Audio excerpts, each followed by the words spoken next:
Okay, right. Hello and welcome to Electoral Dysfunction with me, Beth Rigby. Me, Ruth Davidson. And me, Harriet Harman. Now, forgive us for coming to you slightly later than usual this week. There's been some massive election results on Friday. We wanted to get them all in. And so we're doing this later, and it feels like there's been a total rewriting of the political system. So I'm very glad we're doing this pod, because I kind of need to break this down with you all, because I'm swirling a bit still. I'm kind of still trying to digest it all. Beth says that we're doing this because we wanted to wait for all the election results to come in. And it's true, we planned to do the pod later this week. But even if we wanted to do it earlier, before all the counts were done, we wouldn't have got hold of you, Beth, because you have been literally all across the country this week. Where have you been this week? Tell us where you've been. Yeah, I've been crisscrossing the country for sure. So on Monday, I went to Rossendale in Lancashire and then ended up in Preston. And that was to try and see the Prime Minister, who I saw for all of about 3 minutes and got about half a question at him. But, you know, God loves a trier. On Tuesday, I went to Wiltshire with Kemi Badenoch, and we went to a sort of machinery plant. And I have to say, she was pretty polite to me, but she clearly did not look like a woman enjoying what she was doing. And why would you? To be honest, she's had a horrible week. And then on Wednesday, I went to Staffordshire to see Nigel Farage for the last rally of his campaign. And he was very chipper. There were loads of supporters there. The bar was open. They had a lovely time. And then on Thursday, I went up to Runcorn when the polls closed, because that was where the big by-election was. And then I woke up in Runcorn, and I now find myself in Durham, which wasn't the plan at the beginning of the day. But Nigel Farage's Reform have won the council in Durham. He decided to come and do a pit stop here. So we hopped on the motorway and drove up from Runcorn. And I'm about to have a nice gin and tonic and talk to all of you. So I'm a happy bunny now. I've got a nice hotel room. So I'm overnighting in Durham, and then I'm going to go home tomorrow morning. So I'm slightly in trouble at home, but what can you do when you've got local elections to cover, ladies? Well, there's been loads going on with elections across England, and we're going to discuss that and help you make sense of it. But before we do, shall we reveal who is joining us on stage at our live show in a few weeks? The big reveal. Who's going to do that? Is it Beth? Beth, I'm pretty excited about this. Do you want me to do a drum roll, Beth? I can do it on my lap. Yes. Ta-da!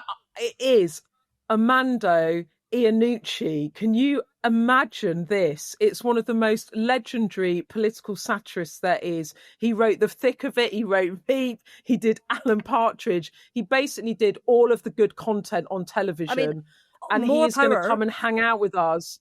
I want to talk to him about Malcolm Tucker and everything. But he's also, done. what a time to be having an evening with him when satire is, out doing itself in real life. I think it's going to be so interesting hearing his take on it. He'll be sitting there. He'll just be like, chewing on an ear of corn, just talking about the good old days when satire, had a place in the market, and now these days satire is dead because the truth is even more weird.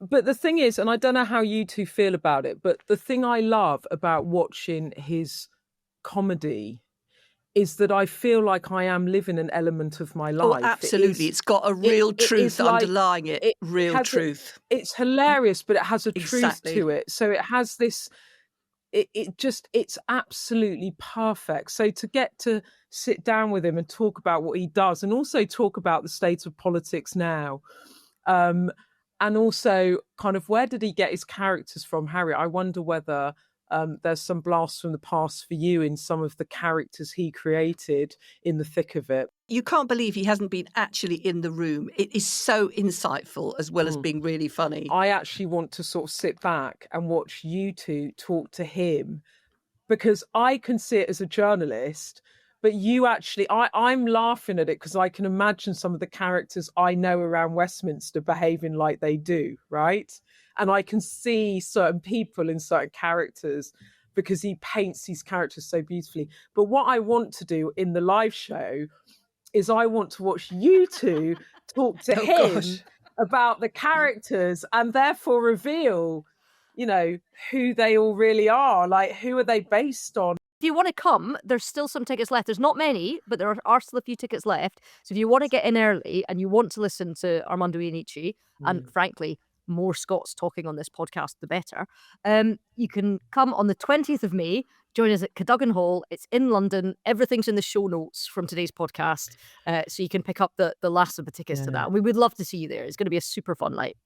And if you've got plans for the 20th of May, you can always cancel them. And for tickets, just go to aegpresents.co.uk for more details. That is the live show, but should we get back to business of a very live story today? The election story, so much of it is about reform.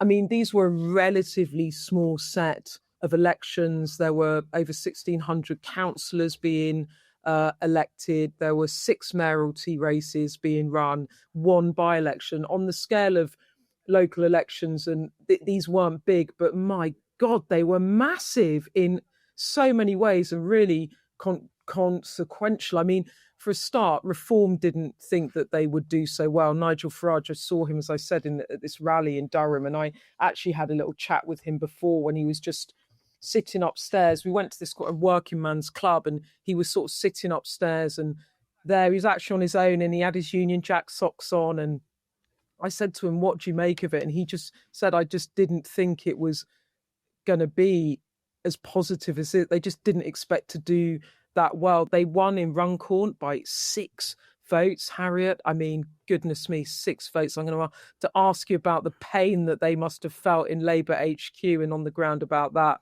They took the Lincolnshire mayoral race. They took the whole mayoral race. They took, I think, at last count, 8 councils. And I'm not sure it's quite wrapped up yet. Labour absolutely got tanked, losing 144 seats. Basically, Labour and the Conservatives had their worst performance. I mean, it was the worst ever performance for Labour on a national equivalent vote share. So if you extrapolate these results out in a general election scenario of all the country were voting, it's just astonishing. It's just astonishing. It's huge in so many ways. And right, there's a number of issues here that I want to hear from you on. One is, what impact is this going to have on the Tory party, Ruth? Is it going to precipitate a leadership election? Is it going to mean nobody's going to want to run for the leadership of the Tory because it's so hopeless? Is it going to push the unite the right people? How are people feeling in the Tory party in the face of what has been an absolute meltdown? There's also the question of for Beth is it going to change the way the press deal with Reform? Now they're actually running these councils. They've got Reform mayors responsible for delivery. Are they going to be scrutinised in a different way? And there's also, obviously, the big one for a lot of people is, what impact is this going to have on Labour? How is Labour going to respond to that? Well, that's very good that we have a Conservative in Ruth, we have a Labour politician in you, and we've got a member of the press in me. We are literally so nailed on to do Where this are we going to start? We're going to start with Ruth saying, why don't we start with Kemi came out finally at 5 o'clock. I mean, the one thing that gets me absolutely fired up is when everybody talks about folk and then don't let them have their say. So why don't we listen? Because you told me the most on-brand thing I've ever heard, Beth, which is I caught up with Nigel Farage in a working man's club when he was wearing Union Jack socks, which is probably the most on-brand thing I've ever heard. I didn't intentionally add all those to string those all into a sentence, to be honest. But I think we've got a bit of a clip of you interviewing him. People just look at Westminster and look at failure. You know, the Conservatives swept on a massive wave, including seats up here in the so-called Red Wall that they won. A wave of optimism. They broke virtually every major promise they made to the British people. Labour won on, frankly, an anti-Tory vote. The Prime Minister promised change. Well, no one's seeing positive change economically or socially. And people are actually getting poorer despite the claims of the government. So people want something different. But back in Westminster, when you were saying I will be the next Prime Minister, a lot of people thought that was ludicrous. You were being audacious and it wasn't believable. What do you say to them now? They're not laughing now, are they? They've seen. This is reform quake. That's what's going on across the country today. So, I mean, if you're choosing his adjectives, would you say ebullient, Beth? Was he ebullient today? I have to say, having seen him twice in the past couple of days, he's tonally shifted, Ruth. And that was the thing that really struck me. When I went and interviewed him in Staffordshire just on the eve of the poll, the last couple of times I've seen him, he's been pugnacious, he's been bombastic, he's been quite frankly a bit rude to me at times and to other journalists. And he was he was in a different zone. He was obviously delighted to have won, but it was almost like the weight of it all. Like, it was like, this is serious now. We are not a protest party. Having knocked on the door of the establishment, if you like, for over a decade, right, in various guises, of UKIP to Brexit Party, to then turning the Brexit Party into Reform. It's like he's now got a foot in the door. He's now actually going to govern things. His party are going to run 8 councils across the country and 2 mayoralties. And there's a sort of he seemed more serious, to be honest. But do you think the media is going to have a different approach to him now that his party's running these council in these 2 mayoralties? Are they going to actually scrutinise on a day-to-day basis what they're doing and how their national stance is playing into the local situation? Because one of the complaints that there's always been about reform is they can say anything they like and they can say different things and nobody holds them to account. Do you think there's going to be lots of meetings in press rooms where people are going to say, right, what is our new press scrutiny strategy for reform? Is that a change that's going to happen? I think there's a couple of things going on here. I think, for one, I imagine within the top echelons of reform, there is proper nervousness about how these councils will be run. And it was interesting when he did his speech to the councillors, he sort of said, think about how you're going to run the administration, think about sticking to our principles. And, you know, it was kind of, what would the guardrails be like of governing, if you like. So I think there's one point about they will probably be a bit nervous about how it's going to go, because quite simply, he's run it like a one-man band. When he brought more MPs in, you know, he fell out with Rupert Lowe, and now it's not just Rupert Lowe. It's like, he's got a new MP, he's got a couple of mayors, he's going to have council leaders. They're going to be running Kent County Council, and Kent is on the front line of the boats and runs services for children who get off those boats. I mean, how are they going to deal with that? So perhaps he's just thinking, oh my goodness, you know, this is a big undertaking across the country. But I think you are right that the thing that I know, and Ruth will know as well, that the Conservatives get really annoyed about and Labour get really annoyed about, is that there's a sort of sense of it's always just a free hit for Nigel Farage, because you end up talking to him about the politics of reform and the politics of tie-ups and where he's taking on Labour, where he's taking on the Conservatives, and what's going to begin to happen as they look potentially like they are not just governing locally, but could they be seriously an operator at the next general election? There will be real policy scrutiny. And actually, when I saw him on Wednesday, one of the things I wanted to do, we had like, I don't know, a 7-8 minute interview, but I thought I'm going to ask him about one set of policies. On immigration, he'd sort of made an announcement that they're going to have a deportations minister, but they said quite clearly, we're going to draw up a plan soon. So I thought, well, I'll stick that on the back burner, and then when they draw up the plan, we'll do the policy interview. And the thing I wanted to ask him about was the NHS, because Keir Starmer's attacking him about the NHS. They're going back to past remarks he said about the NHS funding model needs to change. He's repeated it in interviews in December and more recently. And so I did ask him about that, because I think that this is going to be what happens, that the public are going to, now, if they're really giving them a look, they're going to want to look at the policies, and he's going to have to set out serious policies, and then he's going to face scrutiny for that. And that, of course, carries risk as well. So sort of delivery carries risk.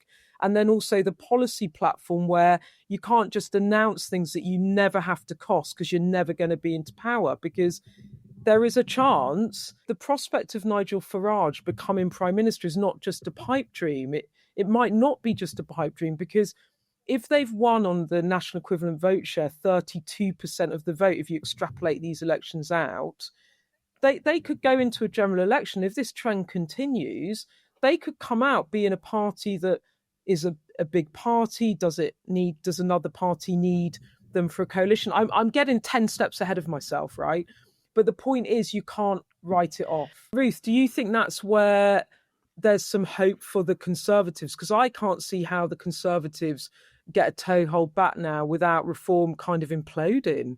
I think there's two things in this. I think that the way the Tories don't really know how to treat reform, because you've got people like Jacob Rees-Mogg that are going around saying Reform are great chaps. There's nothing between them and me in terms of policy, apart from they believe in proportional representation, and I don't. But it's when they stop being a small party and they're a big party, they won't believe in proportional representation either. Ha ha ha. And then there's people that are more at the kind of very right part, that we're talking about uniting the right and saying that, we should form a merger and stuff like that. That's slightly gone away because Reform don't want to merge with us. And then there's the people that, are within the party that frankly look at some of the statements that are being said. And actually, we don't want to be kind of subsumed into this. I think the problem that we have is all of these different factions have slightly united around the fact, almost a process communication line, which is a vote for reform splits the right vote and lets Labour in. So a vote for reform lets in Labour. Well, Farage was pretty quick out the blocks this morning when the results started coming through, turning that on its head, saying, actually, no, Reform are the big players now. It's us that can beat Labour. And if you hate Labour, if you hate this Labour government, if you think they've betrayed you, if you hate what they've done to old folk over their winter fuel allowance, you think they've broken their promises, vote for us, because a vote for the Tories splits the vote and lets Labour in. And he can now point to local council elections wherein that is exactly what happened. And that forms a really big problem for the Tories of where they go next and what their pivot is. So that's a really, really big problem, I think, the Tory party is going to have to start solving. And I don't think it knows how. But I did hear a really interesting thing when you're talking about delivery. And Harriet, this comes back to your point about scrutiny. Now they have to deliver something. Something like Durham County Council, it's got 98 councillors on it. 65 of them are now Reform, and they had nothing before this week. That's a lot of new blood of people with no experience that have to learn on the job to run something with over £1 billion worth of assets, with a multi-million-pound deficit that's been a multi-year deficit that they're going to have to try and plug the gap of, and that supplies services that people care about. Their kids' schools, their bin collections, who looks after granny, who provides specialist care if she's got dementia or something like that. Like, these are touch and feel issues. So there is, I think, going to be something there. And I think the difficulty of Reform not being able to deliver is more than just something that hits Reform. I think it hits democracy. And the reason I say that is because Farage says people are voting for him because they've lost trust in Labour and the Conservatives. And if Reform lets them down too, where do people turn and where do they go? It also poses a challenge to the government, because they also have responsibility for planning, giving permissions for home building. And the government wants 1.5 million new homes. And they've, there's always been Labour governments dealing with Tories in local government. And similarly, there's always been Tory governments dealing with Labour local government. Now, the Labour government, in terms of trying to work in partnership with local government, is going to have to deal with a whole load of reform councils. And I have no idea whether Reform is going to be part of the blocking of house building or whether they're going to get behind it and support it. There's such an unknown, because they've been living at the level of the slogan. And now we're going to see how, as Ruth says, how they treat old people, how they treat schools, how they deal with transport, the buses. And so I think that the scrutiny is going to be really important, because it's just not going to be good enough anymore. Nigel Farage just chucking people out and saying, oh, that's just one bad apple. They've got massive responsibility now. But what is interesting, though, is the ground game here. I was talking to a Reform activist, asking them about what was going on in Runcorn, how was the vote going to fall. I was talking to the Labour Party operators as well, and both of them had flooded Runcorn with activists, like 300 to 400 on either side. And the reason I'm sort of bringing that up is that what this massive success in the local elections give reform for all the risks it is. It gives them infrastructure. It gives them councillors. It gives them grassroots operations. It gives them presence at local level. And one of the things people were talking about, Ruth, about the Conservatives were that they often just weren't out campaigning. They've now lost hundreds of councillors.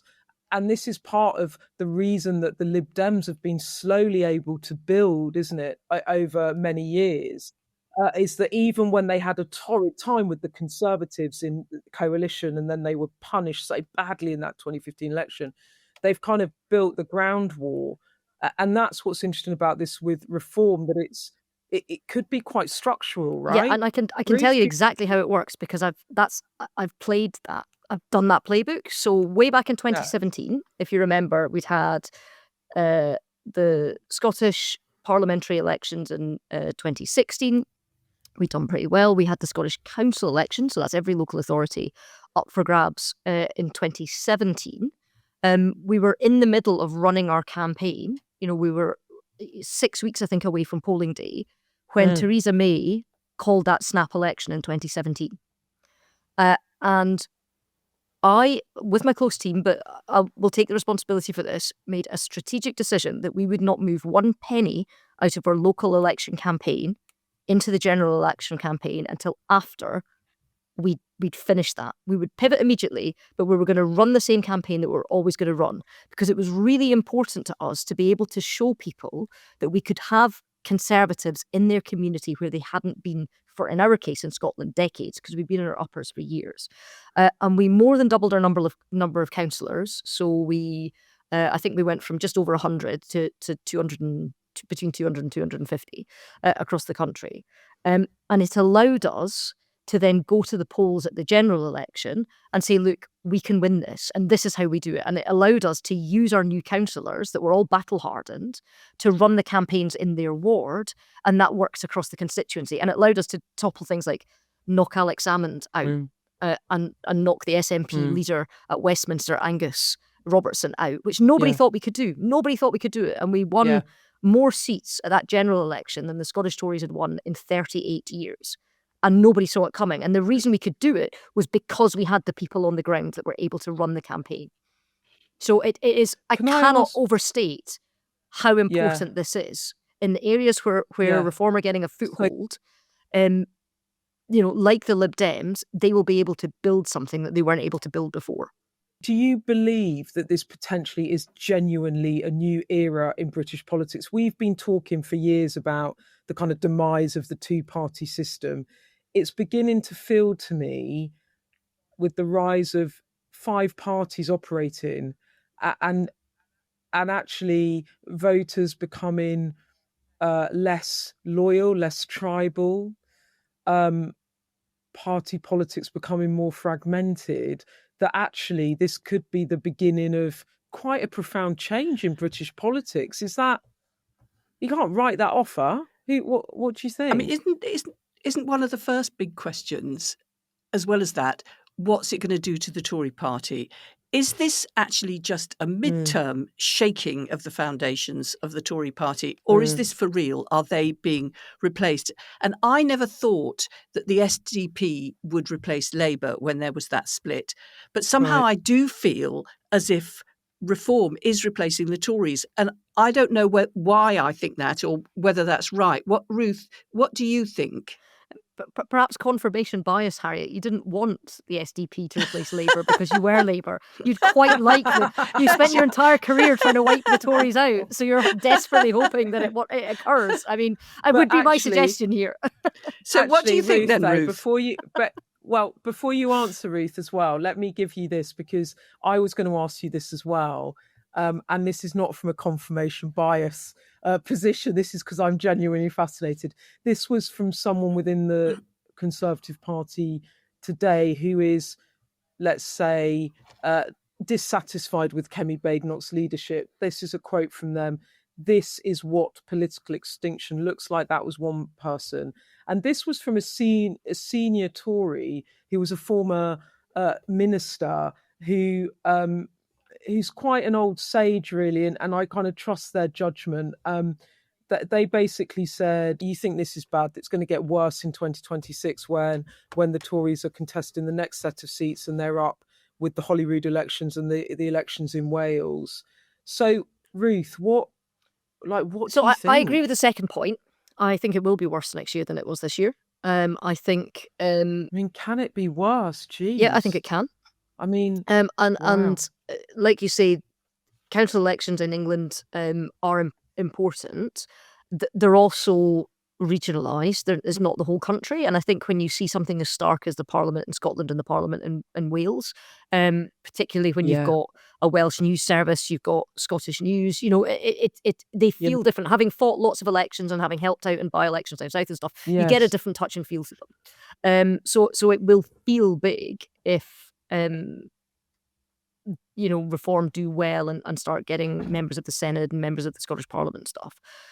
I think what it will also demonstrate is that politics, and it will remind people that live in England and mostly just look at the House of Commons and mostly just see a first-past-the-post system, is that the people that are talking in Westminster about the fragmentation of politics haven't been paying attention because it has already happened. We have a five-party system in Holyrood, as well as Labour, Lib Dems, Tories. You've got the SNP and you've got the Green Party, who've been in for over a decade. In fact, have been in since its inception. We also used to have the Scottish Senior Citizens Party. We used to have the Scottish Socialist Party. There are also waves of the smaller parties that managed to breach a threshold and come in. And part of all of the conversation that we're having today is in part because of devolution, because you can vote for different things at different times. And I think the electorate in the UK is amazingly sophisticated and it knows exactly what it's voting for. And people that might feel empowered to vote for reform at this election might not want Nigel Farage to be Prime Minister. Yes. But I think that, there's a superficial thought that, it must be what Labour wants for reform to replace the Tories. But I don't think that is what I want. I don't want to see reform replace the Tories because, if anything, reform is even worse than the Tories in terms of being populist and right-wing. And also, reform is taking votes from Labour as well. So, I think we should go beyond the idea of celebrating because somehow the Tories really seem to be going bottom up. But I definitely do think it just feels to me as if they have so lost their way. I can't see how they're going to regain it. And that is a very bad challenge for Labour as well as being annihilation for the Tories. Well, I think there's a challenge for both main parties because it was really quick out the blocks in terms of when the counts happened. All of the story was about reform, and it is the biggest story of the election, but it's not the only story of the election. The Lib Dems have also had a stonking result in the same way as they did during the general election, and they're up to the highest they've ever been. And reform has slightly masked the Lib Dem performance, and Farage just being a bigger player than Ed Davey. And what's interesting is Lib Dems took votes and seats from both Labour and the Tories. And the Tories and Labour both had seats taken from the left and the right. Labour also had votes taken by the Greens, by people who think that Starmer's, he's just another Tory or you can't tell the difference. And they had votes taken from the right, from Reform. And the Tories lost a lot of votes to Reform, but we also lost a lot of votes to the Lib Dems too. So how do you, as Kemi Badenoch and Keir Starmer, chart a course that can get people back that think that you're too right-wing and not right-wing enough at the same time? I think the difference for Kemi is she's got to chart a political course, and there's really not much sign of it yet. The issue for Keir is he's got to chart a delivery course, that the change that people want to see, he's got to deliver it. Yeah, Harriet, that's really interesting. Labour and delivery, they are going to be the watchwords now of this government, because if they don't deliver, they are so snookered, aren't they? Let's go to an ad break and drill back into that a bit when we come back.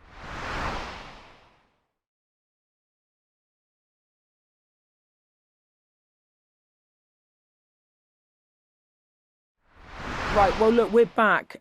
Let's talk a bit about Labour. Keir Starmer won a landslide, promising to change Britain, a decade of national renewal. Luke Trill was talking in the pod, wasn't he, last week, about people keep pressing the change button, and they've pressed it again. First up, Harriet, I have to ask you, how shitty does it feel to lose a by-election by 6 votes? Just tell me viscerally how you might be feeling, also those activists. Well, I think it's just an organisational nightmare. It's one thing to lose by a large margin and you think to yourself, well, whatever we did, it wasn't going to be ours tonight. But to lose by just 6 votes, I've had people saying to me, why didn't we know it was so close? If we'd have known it was so close, I myself would have gone an extra time there and got those 6 votes. So there's a real level of frustration, and I'm sure there'll be a post-mortem. But I think there's a lot of talk about shy Reform voters in Labour areas. I think that there is an understanding that we've got to get on, that Labour has got to get on with delivery on the health service, that actually the minimum wage increase has only just come in, that we're only just starting to roll out the breakfast clubs. But actually, as well as doing the delivery and telling people to bear with us, I think that the government has got to have more of a story. It seems to be that Farage has got no delivery as yet and all the story, whereas the government is really getting on with delivery, but it hasn't got a big enough story about what that fits into. Labour have been saying, at least we held on to 3 of our mayoralties. They held on to West of England, Doncaster and North Tyneside. But look, they have lost like 2/3 of their council seats. It's the worst ever performance, and they're bringing that in less than a year from a landslide. Harriet, the question is as well, is like, it's going to be bumpy now for Starmer because there will be MPs, and some of them have come, above the parapet today saying they've got to change course. People, I was picking up the person-dependent payments, the winter fuel payments have really hurt them in this by-election. And Starmer's response seems to be, we need to go further and faster. And you're looking at what Farage is building and you're thinking, mate, you might need to do more than that. Like seriously, like you might have to start rethinking a bit about how you're approaching stuff. I mean, one of the hallmarks for the government since the election is that there's been a great deal of loyalty to Keir Starmer from the new MPs and a great deal of political unity. And that survived the announcement of the disability cuts, and it also survived the announcement and implementation of the means testing of the winter fuel allowance. Actually, I detect now more of a wobbling than there's been so far, that a lot of the new MPs, although they'd been reading the opinion polls, so they knew that Labour was going to get a kicking and they know it's a midterm and election, everything. There's something about having been incredibly popular on the doorsteps in your constituency where every door is flung open with people saying in July, yes, I'm going to vote for you. And they stand there at the count and all these votes are building up on the tables as they're being counted. And then suddenly those very same voters are saying to you, no, I'm not going to vote with you this time. And I think that has destabilised a lot of MPs, but not in any particular direction. I think it will embolden the blue Labour types within the Labour Party who want to see even tougher activity on immigration. And there's been grumbling about the big salience of the concerns about winter fuel payment. But I don't see there being any change on that. I do feel that the blue Labour, the sort of right-wing side of the Labour Party, will be emboldened to press for further action. But I don't think that although MPs are feeling dismayed and demoralised and shocked in a way, although it was utterly predictable, I don't think it leads to any particular split or any particular instability. It's just a feeling of downcastness. Harriet, you've got your tentacle. No, that makes you sound like an octopus. Although octopus are very intelligent animals, so I don't know. I don't want to give you tentacles. No, in my head, you've just made her sound like Ursula, the sea witch from The Little Mermaid, and that's really unfair. Oh, no, we're not. Let's not do that. I think it's antennae. It's antennae rather than tentacles. Antennae. You have your antennae are switched on. You have connections into all bits of the party. Are you picking up a bad vibe at the moment? I've never heard you say that before when we've been talking about all sorts of things where they're having a torrid time. So when they say to me, how shocked they are. I say, but why are you shocked? Because you've been reading the opinion polls and you know that we inherited a mess and it was going to take. Why are you shocked? But there is just something very visceral and very personal. Yeah. So, I mean, whether or not, they've got bank holiday off on Monday, they haven't got a 3-line whip on Tuesday. If by the time they get back on Wednesday, perhaps they'll have calmed down a bit. There is not another alternative policy agenda revealing itself, but what there is going to be strengthening of the issue, which is immigration, that I feel will be strengthened within the party. So there'll be all eyes on Yvette and see what she does on immigration. I think there's something about read across between elections as well, because when you've either just been elected or once you're in Parliament, you part of your job is to go out and help with all the other elections, and you knock all the doors and you deliver all the leaflets. So you're really kind of in touch with the front line of this. And the read across is, I think, from what happened at this election, is these are really, really, like, Cambridgeshire is very different from Runcorn, which is different again from Durham, which is different again from all of these. So it's, there's loads of different bits of England that were up for grabs right now. And there'll be a lot of MPs who have completely changed their life, and to suddenly see it turn on a sixpence less than 7 months after getting in, there's a big take a breath there. And actually, weirdly, I think the wobble on the Labour benches will be bigger than the wobble on the Tory benches, even though the Tories had a much worse night. And the reason I say that is because our failure at these elections was priced in to a degree. In terms of the MPs that survived, they're very small in number, but they got through it. They've got 4 years to get there, and that's why I don't think there's going to be any of the shaking of the tree on Kemi after this election. She's not been there long enough, but I think after next election, I think her danger area is 2026 elections, and if we have a similar result as we've had this time, that's when I think the big push will come to change at the top. And the Tory MPs are hard-bitten, battle-weary survivors, whereas the Labour MPs, many of them are new and came in on a big wave, and suddenly, as you say, Ruth, they suddenly are looking political mortality in the face. I mean, if you've won a seat that has always been held by a different party, it is always going to be an uphill struggle to keep it next time round. But that has still got to be the hope that the government will have, is they do need to have a better narrative of what it is that people are waiting for. What a set of results. So they've lost 18 councils. So I think that's what we call in the trade a total horsing. We got absolutely horsed. Right. And I think what you have to remember in this is it could have been so much worse, because there were so many councils that were supposed to be up that are Tory controlled that didn't go to the poll at this one, because there's local government reorganisation that's going on in England. So this could have been, if it was replicated across all of the councils that would otherwise have been up and running, this could have been a lot worse than we've seen. So we've slightly masked, I think, the figure and the challenge that's facing Kemi Badenoch. I think she actually in the last week has done more getting out and about than I've seen in the last 6 months. So, there's a sense of that. She's doing some of the basic things that we expect of her, like doing full interviews the day before the vote. So the Wednesday and the Tuesday, Wednesday, she went places, she did things. But I mean, I'm grasping at straws here. Like, she needs to do more of that, and she needs to do it quickly, because if we have this again in a year's time, I don't think she won't last the summer. We'll have a summer leadership election in 2026. She's written in the Telegraph this evening, on Friday evening, saying, this is the headline, "I'm sorry for the Tory election bloodbath. We knew it would be hard. These results show the scale of work needed to rebuild trust in the Conservative Party." I mean, it hurts with MPs, but these ones hurts because the sort of people that put themselves up to be councillors are the sort of people that really want to serve. You don't make a ton of money doing it. You get a load of grief. You get a lot of hassle.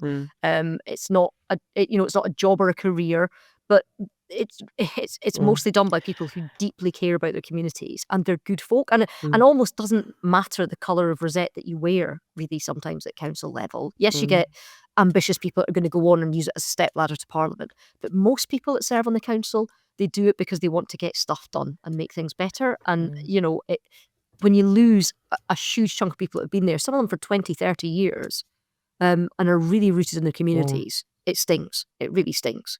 It's been a big moment. I mean, normally midterm elections are not a big moment. This is. It really is.